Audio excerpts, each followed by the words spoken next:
So with this test, it's a little bit more advanced, but it really helps you target to see if you end up having tight hip flexors and a couple other things. And I'll get Donnelly to demonstrate it. And what this test is specifically called is the Thomas test. So I'm looking at going on the edge of a table. So I'm sitting on the edge of the table, preferably like where my sit bones are, ischial tuberosities. So I'm sitting there, and then I'm going to take one of the knees and pull it up towards me. So now what I've done is I've kind of locked up that pelvis.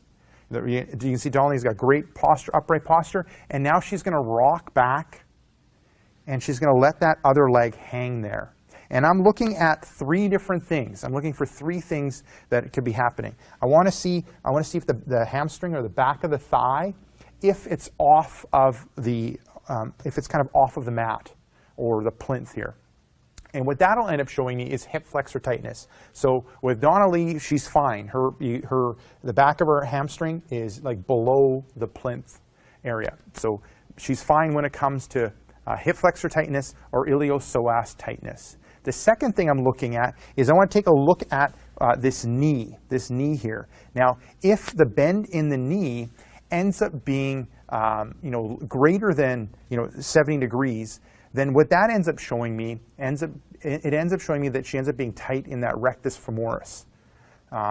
So what I'm looking at is this ends up being 90. If it ends up being less than 70, so from here to straight, it ends up showing me that she ends up being tight in that rectus femoris muscle. So bent to here is 90, and if she's here or more, that ends up showing me that she ends up being tight in that rectus femoris that I end up needed targeting. Now the third, so with her, she ends up being, it looks like that she's tight in that rectus femoris, and it's something that I need to work on. Then the third thing that it ends up showing me is I'm looking at her knee and seeing how it is in line with her hip. If the knee is out to the side, that ends up showing you that she ends up having IT band tightness. So out to the side here, there ends up being tightness in the IT band. And if I see that leg out to the side, then that ends up showing me that it's something that I need to work on with her, loosening up that IT band. Perfect. And now, Donnelly, I'll get you to switch over and go to the other side. So we looked at that right leg. Now we'll try the other side. Good, pulling it close, great, rocking back. And then I'm going to work a little quicker with this one. So I'm looking here, she's fine with a hip flexor tightness or iliopsoas. If I'm looking here, is it looking at this being 90, is she less than 70? So I would say yes. And if I kind of test, I can see that she's tight through there. It's something that I need to work on with her.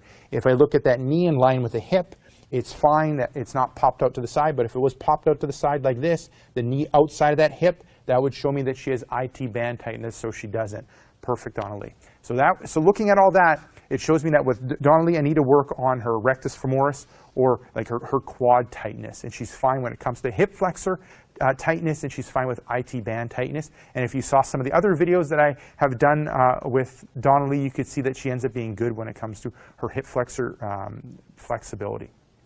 So there you go. Give that test a go.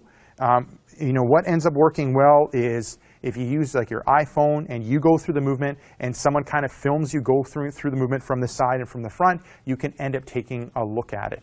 Or you can just have someone end up quickly testing you, looking for those 3 different things. So you can end up using a plinth like this. If you're in a gym setting, you can end up using like a bench to go through the test. If you're at home, you can use your table, but kind of be cautious when it comes to the table and don't go too crazy or it'll flip over. And that's from experience, testing things out at home on the kitchen table. So make sure that you end up on a good stable table when you're going through this exercise. So this is Rick Casells from exercisesforinjuries.com. Give that advanced test, that advanced hip flexor test, a go, and let me know what the results are for you. So this is Rick Casells from exercisesforinjuries.com. Make sure to swing by exercisesforinjuries.com. Enter in your injury or pain. There's a good chance of an article, video, or an interview that will help you with your injury or pain. So this is Rick Casells from exercisesforinjuries.com saying take care and bye-bye.